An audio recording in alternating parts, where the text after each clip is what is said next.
আল্লাহ রাব্বুল আলামিন বলে, বান্দারে সময় দিয়া পাঠাইছি, এরপরও যদি তুই বান্দা সময় অপচয় করস, হিসাব আমার কাছে দিতে হবে। পাই পাই করে হিসাব নিব। হিসাব না দিয়া সামনে আগানোর কোনো সিস্টেম নেই। বহু মানুষকে আল্লাহ দাঁড় করায়, বহু বিদিকা তোরে না আমি 60 বছর সময় দিলাম, বল বন্দা 60টা বছর কোন দিকে খরচ করছস? আমি আল্লাহর গোলামি কেন করলি না? আমি না তোরে গোলামির জন্য পাঠাইলাম। ওমা খালাকাতুল জিন্না ওয়াল ইনসা ইল্লা লিয়াবুদুন। আমি আল্লাহ না গোলামির জন্য পাঠাইলাম, অনর্থক আমি পাঠাই নাই। আপা হাসিবতুম আন্নামা খালাকনাকুম আবাসা ওয়া আন্নাকুম ইলাইনা লা তুরজাউন। আল্লাহ বলেন, অনর্থক বানাই নাই, অকারণে বানাই নাই। বান্দারে ইবাদতের জন্য তো বানাইছিলাম। বল না বন্দা, সময়টা কোথায় দিছিলি? উত্তর দিবে আল্লাহ, আমি তো একজন প্রতিনিধি ছিলাম, সমাজে আমার অনেক দাম ছিল। আমি একজন চেয়ারম্যান ছিলাম, আমি একজন এমপি ছিলাম, আমি একজন মন্ত্রী ছিলাম। আমার ব্যস্ততাটা বেশি ছিল, সময় পাই নাই আপনার গোলামি করার। আল্লাহ, আমি এত ব্যস্ততার কারণে আপনার গোলামি করতে পারলাম না। আমি এত বিজি একজন প্রতিনিধি ছিলাম, সমাজ সেবক ছিলাম। আমারে মানুষ সম্মান করত, বিভিন্ন মানুষ আমার কাছে বিচার নিয়ে আসত, বিচারে বসতাম। এগুলা করতে করতে আপনার গোলামি করতে পারলাম না। আল্লাহ হয় তাই নাকি? বলে হ, তাহলে দাঁড়া। আরেকজনকে বলবে, তুমি কি করছিলাম? ভাই আল্লাহ, আমার 12টা মাস শুধু অসুস্থ বেমার। আমার সব সময় মাথা ঘুরায়, ফেডে ঘুরায়, আমার সব সময় বুকে ব্যথা, ফেডে ব্যথা, মাথা ঘুরায়। আমি রোগীলা, অসুস্থতার কারণে আমি আপনার গোলামিটা করতে পারছি না। আল্লাহ তাই নাকি? বলে হ। আল্লাহ তখন বলবে, এ সুলাইমান আলাইহিস সালাতু ওয়াস সালাম, একজন পয়গম্বর। আল্লাহ সুলাইমান নবীরে ডাক দিয়ে আনবে, সুলাইমান রে দাঁড়াও। আমার বন্দা আমারে বলে, সে নাকি এমপি ছিল, চেয়ারম্যান ছিল, মন্ত্রী ছিল, সমাজ সেবক ছিল, ব্যস্ততা তার বেশি ছিল, এই জন্য আমার গোলামি করতে পারে নাই।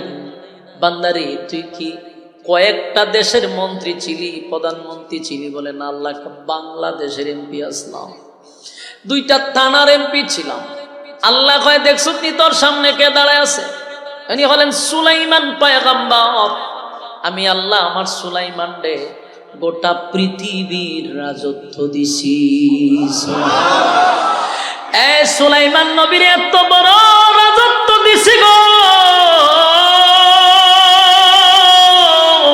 সুলাইমান শুধু একটা দেশের বাদশা ছিল না, আমার সুলাইমান আসমানের নিচে যত জায়গা, আমার সুলাইমান এতটুকু বাদশাই দিছি। শুধু মানুষের বাদশা ছিল না, জিন্নাতের বাদশা ছিল রে। আমার সুলাইমান মানুষের বাদশা ছিল, জিন্নাতের বাদশা ছিল, পক্ষী কুলের বাদশা ছিল, এমনকি কীট পতঙ্গের বাদশা ছিল, সাগরের মাছের বাদশা ছিল। যুগের সর্বশ্রেষ্ঠ বাদশাই দিয়ে আমি আল্লাহ সুলাইমানকে দুনিয়ায় পাঠাইছিলাম। সুলাইমান নবীর আগেও এত বড় বাদশা আল্লাহ কাউরে বানায় নাই। কিয়ামত পর্যন্ত সুলাইমান নবীর মতো এত বড় বাদশা আল্লাহ কাউরে দিবে না। এই যে কথা কইতে, কোনো কথা কইলে ভাই মনোযোগ নষ্ট, পুরা নষ্ট। আশেপাশে কেউ কথা কয় না, ভাও দিয়ে রাখো, মনোযোগী দিয়ে না গিয়ে দিয়ে জায়গা। আল্লাহর হস্তে কোনো কথা নাই না? বিরক্ত হইতেছে? আমি শুধু আপনাদেরকে পয়েন্টটা ধরাইয়া দেই। নিজে প্রশ্ন করেন, সুলাইমান নবীর আল্লাহ কত বড় বাদশাহী দিছে। আসমানের নিচে যত জায়গা, সুলাইমান নবীর তত জায়গার বাদশাহী দিছে। সুবহানাল্লাহ। শুধু মানুষের বাদশা এমনটা নয় রে, জিন্নাতেরও বাদশা ছিল। সুলাইমান নবীর এত ক্ষমতা দিছে, বই আছেন সুলাইমান নবীর প্রায় 300। আপনারা নীরবতায় বোঝা যায় এটা কোনো ব্যাপার না। হ্যাঁ, কোন জায়গাতে আমি আইসি ওয়াজ করতাম, শহর কেন্দ্রিক। এরা এটারে মনে হচ্ছে ড্যাম কেয়ার হুজুর কোনো ব্যাপার না, অথচ হ্যাঁ 2 বিয়া যদি করে তাহলে 3 বার যাওয়ার লাগে শনিয়াত্রায়, এক ফাইলেই যথেষ্ট হয়তো। আর এখানে 300 বিয়ার কথা বলছি, তো লাভ দিয়ে হারে যাবে কথা, যেটা কেমনে সম্ভব? কথা হয় না দি তখন জি কেরে প্রথম কিতা আমি আপনার যে কইছি 300 বউ, এটা কিন্তু আমি খালি মনে করছে, এমনি কইছি। আল্লাহ সুলাইমান নবীর বউ দিছে 300। বলুন তো একজন বউর সাথে একদিন দেখা করলে লাস্টে তার দ্বারা যাইতে কদিন লাগবে? 1 বছর লাগবে। কথা হয় না? এখানে কেন কথা বলে মনোযোগ শুধু 300 বউ যে ব্যক্তি, আমরা যদি 2 বউ থাকে হে দুনিয়াতে একটা হেনস্তার মধ্যে আছে। কথা হয় না? এতে কি যন্ত্রণা আছে। হে যদি সকালে বাইরে যদি 12টার সময়, এই 12টার থেকে নিয়ে সকাল পর্যন্ত হিসাবের দেওয়ান লাগে, আবার 12টার থেকে ওই রাতের 10টা পর্যন্ত এই সময় কইছিল, এটা আরেকটার কাছে হিসাব দেওয়ান লাগে। হিসাব দিতে তার জীবনের কাম শেষ। কিন্তু সুলাইমান নবীর বউ ছিল 300। এটার দ্বারা বোঝানো যায় উনি যে একেবারে ফ্রি সময় কাটাইছে, বিষয়টা এমনও না।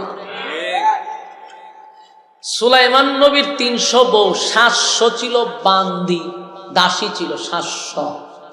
সুবহানাল্লাহ কি আপনার এলাকাতে আছে? আচ্ছা, আপনারা সুবহানাল্লাহ কোন সময় হয়? কেউ মারা গেলে না ঠাডা বললে? আমার তো জানতেই হইতো তো পারে যে ঠাডা বললে আমরা সুবহানাল্লাহ করি, আপনারা লক্ষণে বোঝা যায়। এই মিয়া 300 বউ, 700 বান্দি। এখন চিন্তা করেন সুলাইমান নবী কতটুকু অবসর ছিল। আপনার মনে হয় যে অবসর আছে? আবার জিন্নাতেরও বাদশা, জিনেরা ঝগড়া করলে বিচার করার লাগে সুলাইমান নবী। ফাঁকি ফাঁকি পক্ষীগল যদি কোনো ঝগড়া করে, এটাও সমাধান করতে হয় সুলাইমান নবী। ফিফড়ায় লাগছে মারামারি, এটারও সমাধান করতে হয় সুলাইমান নবী। আপনি কি মনে করেন উনি অবসর? ক্ষমতা আল্লাহ দিছে। আজকে উন্নতির যুগ, এত তথ্য প্রযুক্তির যুগ, কিন্তু এখন পর্যন্ত 7,000 8,000 যাত্রী ধরে এমন কোন বিমান পৃথিবীতে এখন আবিষ্কার হয় নাই। এখন আবিষ্কার করতে পারছে 10,000 যাত্রী ধরে এখনো পৃথিবীতে উন্নতির যুগে। এখানে কি তাও খোলাপাটির এখন সিল লাগে, এটা দৌড়াই দেন, নাহলে স্টেজ হলো এখানে দৌড়া। আমরা চিন্তা করেন পৃথিবী তো উন্নত, এখনো 10,000 যাত্রী ধরে এমন বিমান করতে পারছে। আর হাজার হাজার বছর আগে সুলাইমান নবীর আল্লাহ একটা বিমান দিছিল, যেটার মধ্যে প্রায় লক্ষাধিক যাত্রী উনি নিয়ে উপরে উঠত, লক্ষাধিক। এই যাত্রী জিনও আসিল, ওনার বিবিরও এটার ভিতরে থাকতো, 700 বান্দিও থাকতো, এটার মধ্যে পাখিরাও থাকতো, জিন্নাতরাও থাকতো, মানুষরাও থাকতো। 1 লক্ষ যাত্রী নিয়ে উপরে উড়া দিত। তেলও নাই, গ্যাসও নাই, ফানিও নাই। সুবহানাল্লাহ, সুবহানাল্লাহ। সুলাইমান নবী রাজত্ব করছে, কিন্তু এত বড় বাদশাহী পাওয়ার পরেও একটা সেকেন্ডের জন্য আল্লাহকে ভুলে নাই, ভুলে নাই। আল্লাহ রাজত্ব দিছে পরীক্ষার জন্য। রাব্বি কারীম বলবেন, তুই আমার কাছে বলছ তুই দেশের প্রধানমন্ত্রী ছিলি, দেশের মন্ত্রী ছিলি, দেশের এমপি ছিলি, সাধারণ একটা মেম্বুইরা যদি হইতে পারে, ওই কত ব্যস্ততা দেখায়। মেম্বার সকালে দেখলে বিকালে দেখা যায় না, কই আছেন? পারে আমি অত অপশন না, আমি অনেক ব্যস্ত। মেম্বার ওয়ার্ডের এও ব্যস্ত। আর সুলাইমান আলাইহিস সালাতু ওয়াস সালামকে গোটা পৃথিবীর রাজত্ব দেওয়ার পরেও একটা সেকেন্ডের জন্য আল্লাহরে ভুলছে না। আল্লাহ কয়, কিরে আমার সুলাইমান থেকে তুই বেশি ব্যস্ত? আল্লাহ যা বর্ণনা কইছেন সব বনাস, তার কাছে তারও যাইতারছিল। হয়তো তুই দিয়ে এখন রাজত্বের অজুহাত দেখাস, মেম্বরগিরির অজুহাত দেখাস, সুলাইমান নবীরে গোটা পৃথিবীর রাজত্ব দিছি, সেকেন্ডের জন্য আমি আল্লাহরে ভুলে নাই। আমার যুবক ভাইরা, কোন অজুহাত সেদিন আল্লাহর সামনে চলবে না। যতই অজুহাত দেখান, যা দেখাইবেন, একজন আপনার সামনে দাঁড়ায়া যাবে, আরেকজন ব্যক্তিকে আল্লাহ বলবেন, তুমি কেন করলা না গোলামি? তুমি কেন আমার ইবাদত করলা না? তোমারে বানাইছিলাম ইবাদতের জন্য। সে বলবে, মালিক আমি তো অসুস্থ ছিলাম গো, আমি উঠতে পারি নাই, বসতে পারি না, আমার মাথা ঘুরায়। মাথা ঘুরানো একটা অসুস্থতা, এটার অজুহাত নামাজও যায় না, কথা হয় না দিই আমার ফেডে মুসরায় এর লেগে ইবাদত করতে পারছে না, ওইগুলো হলো অজুহাত। আল্লাহ হয় আর কি ছিল, খাল্লা আমি দাঁড়াইলে সুগন্ধ আর ওই জায়গা আমি অসুস্থ, এগুলার অজুহাত দিয়ে সে ইবাদত করতে পারলো না। আল্লাহ হয় আইয়ুব রে কোথায়, আইয়ুব নবীর আল্লাহ দাঁড় করাই, চিনস্তি কে দাঁড়াইছে, কয় আল্লাহ চিনি না, কেমনে চিনবে, আগাম কুগাম করছো সারা জীবন। ইনি হলেন আমার পয়গম্বর হযরত আইয়ুব আলাইহিস সালাতু ওয়াস সালাম। এই আইয়ুব নবীরে আমি আল্লাহ বাদশাহী দিছিলাম, বাদশাহী দিছিলাম। বাদশাহী ছিল আইয়ুব নবী, দেশের একজন বাদশা ছিল। আইয়ুব নবী রাজত্ব পাইয়া রাজত্ব চালায়, কিন্তু একটা সেকেন্ডের জন্য আমার মালিক আইয়ুব নবী ভুলে নাই। একদিন আমার আল্লাহ ফেরেশতাদেরকে লইয়া বলতেছিল, ফেরেশতারা রে দেখো না আমার আইয়ুবরে আমি কত বড় রাজত্ব দিছি, কিন্তু আইয়ুব একটা সেকেন্ডের জন্য আমি আল্লাহরে ভুলে না, আমার আইয়ুব আমারে ভুলে না। এই কথাটা শুনছে মিস্টার ইবলিসে, ইবলিসে শুনে ভালাইছে। আল্লাহ শোনার পরে আল্লাহরে কাউন্টার দিছে, আল্লাহ জানি সুখে থাকলে আপনারে ডাকব, দুঃখে থাকলে আপনারে ডাকার সময় পাইতো না।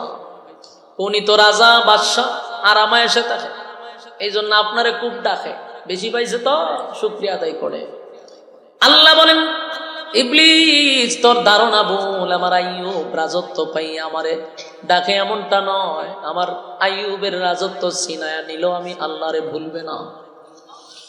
শয়তান না হয় তৈলে আপনি আমার একটা দায়িত্ব দালাই, আমি একটু পরীক্ষা করে দিকালাই, আপনি তো খুব প্রশংসা করতেছেন, তা আমি একটু দায়িত্ব নিতে চাই, দেখি আপনার আয়ু কতখান টিকা থাকতে পারে। আল্লাহ হয় তুই যেহেতু শ্বাস তোর আমি ক্ষমতা দিলাম, দেখ আমার আইয়ুবরে আমার কাছ থেকে সরাইতে পারস কিনা। শুরু হয়ে গেল পরীক্ষা, কথা বল না, শুরুতেই বলছি পরীক্ষা ছাড়া কি জান্নাতে যেতে পারবে? নবীরা আল্লাহ পরীক্ষাতে ছাড়ছে, কেউ পরীক্ষার বাহিরে নয়। যেখানে নবীদের গুনাহ নাই সেখানে নবীদেরও পরীক্ষা হয়েছে। শয়তান দায়িত্ব নিছে, আল্লাহ আমার দায়িত্বটা দিয়ে দেন, আল্লাহ হয় দিলাম। শয়তান সর্বপ্রথম তার অ্যাকশন চালাইছে আইয়ুব নবীর ধন সম্পদের উপরে। আইয়ুব নবী ছিল বাদশা, ওনার প্রচুর ধন সম্পদ ছিল, বিশাল উটের একটা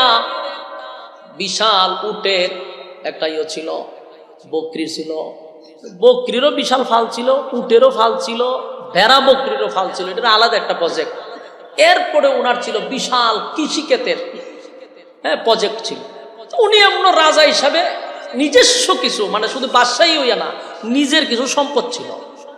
আমরা দেশে তো কেউ হইতে পারলে পুরা দেশটারে নিজেই মনে করে যেটা সব আমার, কথা ঠিক নেই, জনগণের সম্পদ রে নিজেই মনে করে। কিন্তু তখনকার বাদশারা নিজস্ব কিছু সম্পদ ছিল, এই রাষ্ট্রীয় সম্পদকে নিজের সম্পদ মনে করতো না। তাই নবীর নিজস্ব, উনি এমনিতে ধনী ছিল, আল্লাহ ওনার ধন সম্পদ অনেক দিচ্ছে। শয়তান না করছে কি তা, উটের ফাল সবগুলারে আগুন দিয়ে জ্বালাই দিছে, সব মেরে লেছে, একসাথে মেরে লেছে। কর্মচারীরা শিক্ষার দিতে দিতে আইসে আইয়ুব নবীর কাছে, আইয়া হুজুর ঘটনা ঘটছে। কি ঘটছে? আচ্ছা ভাই আমি বুঝলাম এটা কি মাহফিল, আপনার গলার যারা সাইনবোর্ড আছে এই ফুলা পানগুলোর দইরা এই স্টেজে লই পড়েন। মাহফিল তুই শুনবিও না, তুই পরিবেশ নষ্ট করবি কেন? এগুলা মনোযোগ কিন্তু নষ্ট হয়, আলোচনা এলোমেলো হয়। দুই একজন দইরা আইনা লই পড়েন স্টেজে, এর এখানে বয়ে আওয়াজ নাম। তোমার ভালো না লাগলে তুমি যাও, তুমি পরিবেশ নষ্ট করো কেন?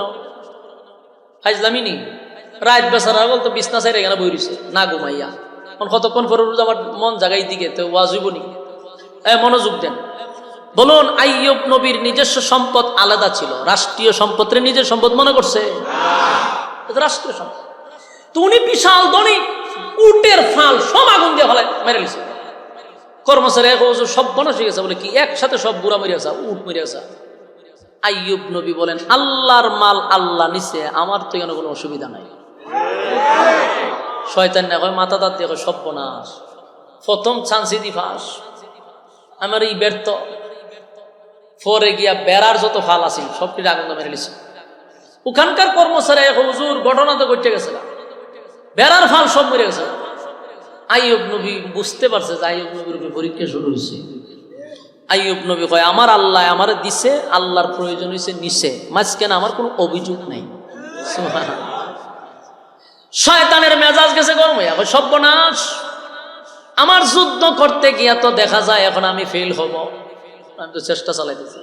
আইয়ুব নবী বিন্দু পরিমাণও কোনো দুঃখিত না। এখন গেছে যত কৃষি আসিল, মানুষ তো খাইতে গেলে কৃষি করতে কাজ, সমস্ত কৃষি জমিন সব জ্বালাই দিছে। গোটা দেশের মানুষ বাদশার কাছে আইসা সকালবেলা জড়ো হয়ে গেছে, হুজুর আমাদের সমস্ত কৃষিক্ষেত এক নিমিষেই শেষ হয়ে গেল, কি হইল?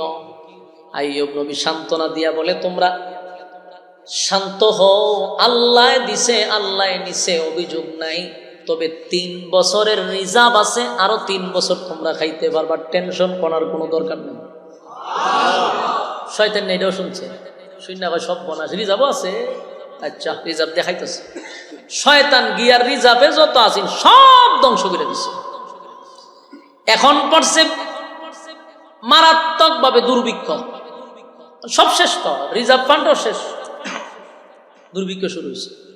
দেশের জনগণ আইয়ুব নবীর কাছে এসে বলে, বাদশা আপনি কিন্তু আপনার আমলে এত দুর্ভিক্ষ শুরু হইল, মহামারী শুরু হয়ে গেল, আমাদের সব শেষ, এখন আমরা কি করব? মানুষ দিশেহারা হয়ে গেছে, পাগল হয়ে গেছে। মুহূর্তের ভিতরে আইয়ুব নবীর বাদশাহীও শেষ। রাজা ছিল, বাদশা ছিল, মুহূর্তের ভিতরে পথের ফকির হয়ে গেল। কিন্তু আইয়ুব নবী বিন্দু পরিমাণও আল্লাহর প্রতি অসন্তুষ্ট না। মুস্কি হাসি দিয়া বলে, আল্লাহ আপনি দিছেন, আপনি নিছেন, আমি বান্দা হিসেবে কোনো অভিযোগ নেই। শয়তান এখানে ব্যর্থ হইল।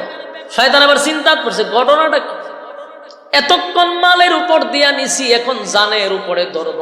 আইয়ুব নবীর 7টা ছেলে ছিল, 7টা ছেলেরে শয়তানে ওয়াল ধাক্কা দিয়া মাইরা ফেলাইছে।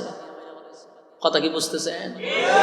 আপনার একটা ছেলে যদি দুর্ঘটনায় মারা যায়, বাবা হিসাবে আপনি আমার কতটুকু কষ্ট লাগে, সেখানে 7টা ছেলে একই সাথে শয়তানে মাইরা ফেলাইছে। খবর আসছে হুজুর আপনার 7টা ছেলে জাগাতেই মারা গেল। আইয়ুব নবী হয় আল্লাহর মাল আল্লাহ নিছে, আমার কোনো অভিযোগ নাই রে, আমার মালিকের প্রতি কোনো অভিযোগ নাই, এগুলা তো আমার না, আমার মালিক খুশি হইয়া দিছিল, আমার মালিক খুশি হইয়া নিছে, মাঝখানে কোনো অভিযোগ আমার নাই, আমি আমার মালিকের প্রতি খুশি।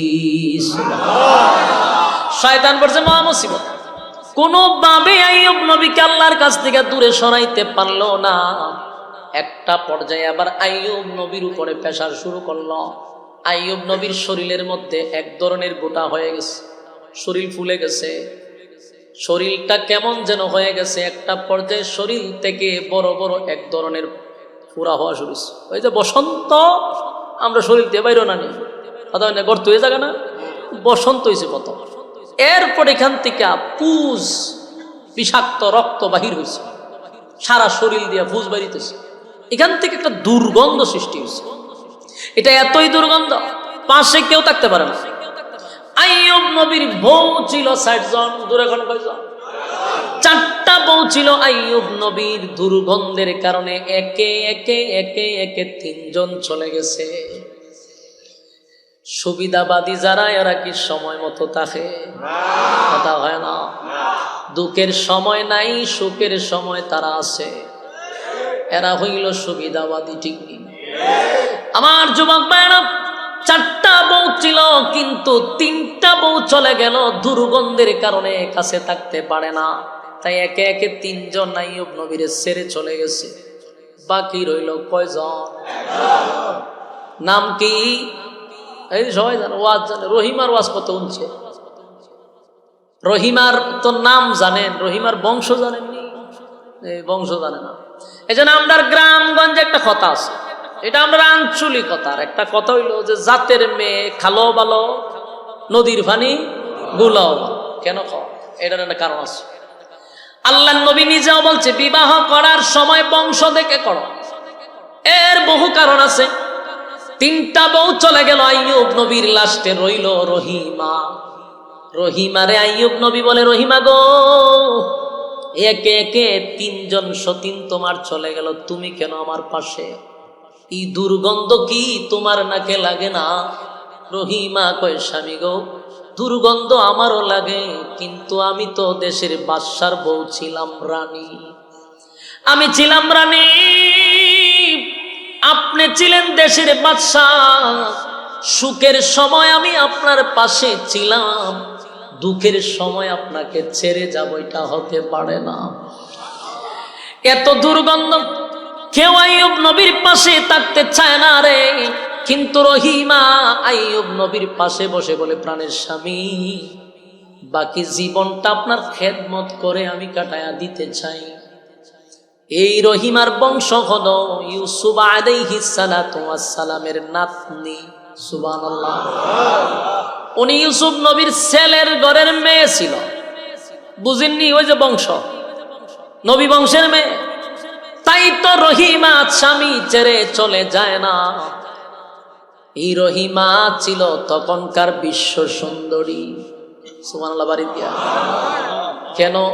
আমরা দেশের মেয়েরা সুন্দর হইলে পড়েও তাদের একটা গ্রাম থাকে, স্বামীদের উপরে সুন্দর যে হে হইছে এটার একটা অত্যাচার স্বামীরে দেয়, বুঝায় যে আমি সুন্দর, এটার একটা অত্যাচার করে স্বামীরে।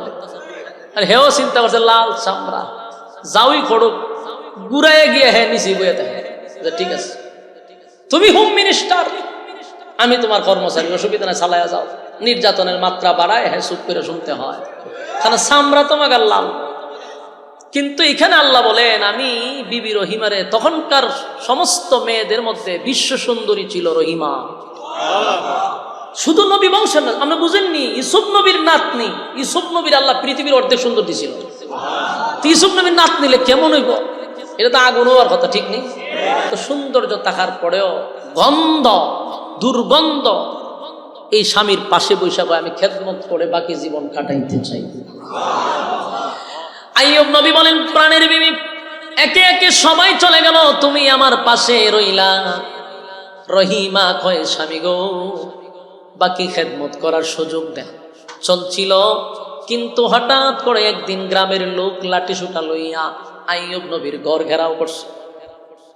ওইরা গ্রামের মানুষ কয়, স্পষ্ট বক্তব্য, আগামী কালকে যদি আপনারে এই গ্রামে দেখি তাহলে আপনারে জিন্দা কবর দিব। নাউজুবিল্লাহ আছে। আর রহিমা তো সুন্দরী, গ্রামের মানুষ রহিমার দিকে তাকায়া বলে, রহিমা, স্বামীরে লইয়া যদি গ্রাম ত্যাগ না করো, তোমার উপরও কিন্তু হামলা করব। নাউজুবিল্লাহ। গ্রামের মানুষ আলটিমেটাম দিয়ে গেছে, চলে গেল। রহিমা সারা রাত ঘুমায় না, স্বামীর পাশে বৈশা চিন্তায় পড়ে গেছে, আমার স্বামীরে যদি জিন্দা কবর দিয়া দেয়, আমার ইজ্জতের উপরে যদি আঘাত করে, বরদাস্ত করা যাবে না। তাই স্বামীরে লইয়া যে গ্রাম ছেড়ে অন্য কোথাও যাবে, একজন মানুষের সাহায্য তো দরকার। একটা পুরুষ মানুষরে লইয়া মহিলা তো গ্রাম ছাড়া সম্ভব না। কিন্তু কে সাহায্য করবে? কেউ তো আইয়ুব নবীর পাশে আসতে চায়। আইয়ুব নবী অসুস্থ, কিন্তু ফেডে তো কিদা, কথা হয় না? ফেডের কিদা তো নিবারণ করা দরকার। কামরাঙ্গি চরের বায়েরা, পর্দার আড়ালে আমার মা বোনেরা, এই ওয়াজটা আপনাদের জন্য বেশি দরকার। এখান থেকে শিক্ষা গ্রহণ করুন, ভালো করে কথাগুলি পর্দার আড়ালে তাইকা তাইকা শ্রবণ করুন। আমার আপনার কথাগুলি একটু দিলের কান লাগায় শোনা দরকার। বিবি রহিমা ছিল দেশের রানী এবং বিশ্ব সুন্দরী। স্বামীর জন্য 15 দিনের খাবার ছিল, সব শেষ, কিন্তু পেটের খিদা তো আর থামে না। রহিমা পাগল হয়ে গেছে, খাবারের ব্যবস্থা কোথার থেকে করবো রে? কারো কাছে গেলে তো খাবার দেয় না, কেউ আশ্রয় দেয় না। বিবি রহিমার চেহারা ঘুরে মানুষের বাড়িতে কাজের জন্য এক পর্যায়ে সিদ্ধান্ত নিল, মানুষের বাড়িতে কাজ করে করে যেই টাকাটা উপার্জন করবে, সেই টাকা দিয়া স্বামীর খাবারের ব্যবস্থা করবে। আমার যুবক ভাইরা দিলের কান লাগায় শুনে, দেশের রানী বিশ্ব সুন্দরী রহিমা মানুষের বাড়িতে কাজ করে। এখন মানুষের গড়ে গড়ে কাজ করে করে যেই টাকা পায় সেটা দিয়ে খাবারের ব্যবস্থা করে। চলছিল অনেক দিন, কিন্তু মিস্টার ইবলিস এটা দেখছে, দেখা মানুষের সুরত ধরে মানুষের ঘরে গিয়া কয়, জানো নি তোমাদের ঘরে কে কাজ করে? না, কইলা বলে আইয়ুব নবীর বউ। আইয়ুব নবীর বউ যে তোমাদের ঘরে কাজ করে, আইয়ুব নবীর শরীরে যে রোগ, এটা ভাইরাস, এই ভাইরাস তো তোমাদের ঘরের সবাই সব মরবা। ওই সর্বনাশ, এটা তো আমরা জানি না, শয়তানে জানাই দিছে। পরের দিন গেছে কাজ করতে, মানুষ আর কাজ দেয় না, হয় না সব বনাস সব বনাস, আমরা তোমার চিনছি না, তুমি তো আমরা সব কিছু অসুস্থ বানায় স্যার ভাই, তুমি আমরা করে কাজ করতে আর আইও না, যাও, বিদায় করে দিছে। এখন করতো কি, খানা ভাইব কো? বিবি রহিমা হাতে পায়ে ধরছে, আমার স্বামী তো তোমাদের বাদশা ছিল, তোমাদের জন্য তো রাতে ঘুরে ঘুরে তোমাদের খাবারের ব্যবস্থা করে দিছে। আজকে আমার স্বামী অসুস্থ, আমি দেশের রানী ছিলাম, তোমাদের ঘরে কাজ করে দুমুঠো খাবারের ব্যবস্থা করছি। আজকে আমারে বিদায় করে দিলে বলো না আমার স্বামীর খাবারের ব্যবস্থা কোথার থেকে করব? এবার কেউ কাজ দেয় না। বিবি রহিমার স্বামীর খেদমত করার জন্য পাশে বসে বসে চোখের পানি ছাড়ে, আর দেহের স্বামী কিধায় অস্থির হয়ে গেছে। একটা পর্যায়ে রহিমা কুড়াল হাতে লইয়া জঙ্গলে গিয়া লাকড়ি কাটা শুরু করলো, কাটুরিয়ার কাজ করতেছে। সেখানে লাকড়ি কেটে বাজারে বিক্রি করে রে, ওই টাকা দিয়া আইয়ুব নবীর জন্য দুমুঠো খাবারের ব্যবস্থা করে। চলছিল অনেক দিন, বছর চলে গেল। মিস্টার ইবলিস এটা দেখার পরে এটাও বরদাস্ত করতে পারলো না। বাজারে গিয়া মানুষের সুরত ধরে কয়, জানোনি কে তোমাদের কাছে লাকড়ি বিক্রি করে? উনি হলেন আইয়ুব নবীর বউ রহিমা। সে যে লাকড়ি তোমাদের কাছে বিক্রি করে, সারাদিন তাকে আইয়ুব নবীর কাছে, তার শরীরের রোগ ভাইরাস এই মহিলার শরীরে আছে, তোমাদের শরীরে ওটা পড়বে, তোমরা সব ধ্বংস হইবে। মানুষ কয় সর্বনাশ, তাহলে তো এখান থেকে বাঁচা দরকার। পরের দিন থেকে আর রহিমার কাছ থেকে কেউ লাকড়িও নেয় না। অবস্থা এমন ভয়ানক হয়েছে, পেটের খিদা, খাবারের ব্যবস্থা করার কোনো সুযোগ নাই রে, কোনো সুযোগ নাই, কোনো সুযোগ নাই। রহিমা পাগল হয়ে গেছে, স্বামীর খিদা বরদাস্ত করতে পারে না, স্বামীর খিদা বরদাস্ত করতে পারলো না। কোথায় কেউ কাজ দেয় না, কোনো ব্যবসাও করতে পারলো না। এক পর্যায়ে তখনকার যুগে চুল বিক্রি হইতো, চুল, মাথার চুল, এগুলা জায়েজ ছিল, এখন জায়েজ না। রহিমা বাধ্য হইয়া স্বামীর খিদা বরদাস্ত করতে না পেরে নিজের মাথার এক সাইডের চুল কেটে বিক্রি করে দিছে স্বামীর খাবারের জন্য। দুমুঠো খাবারের জন্য নিজের চুল বিক্রি করে মানুষ তোমার নিজের স্বামীরে খাবার খাওয়াইছে। এইভাবে গেল কয়েকদিন। শয়তান একদিন মানুষের সুরত ধরে আইয়ুব নবীর পাশে গিয়া বসছে। পয়সা হয়, আপনি নবী না? বলে হ। কি এর নবী আপনি? আপনার বৌদি চুরি করে আপনারে খাওয়ায়। চিন্তা করছেন শয়তান না? শয়তান না ভাই, আপনার নবী? বলে হ নবী তো। তা আপনার বৌদি চুরি করে আপনারা খাওয়ায়, তা আমি এটা খাইন কেমনি? ইতুই বুঝি নবী? আইয়ুব নবী কইন না, এদিকে তা আমার বউ চুরি করতে করে, হ চুরি করে খাওয়াইছে।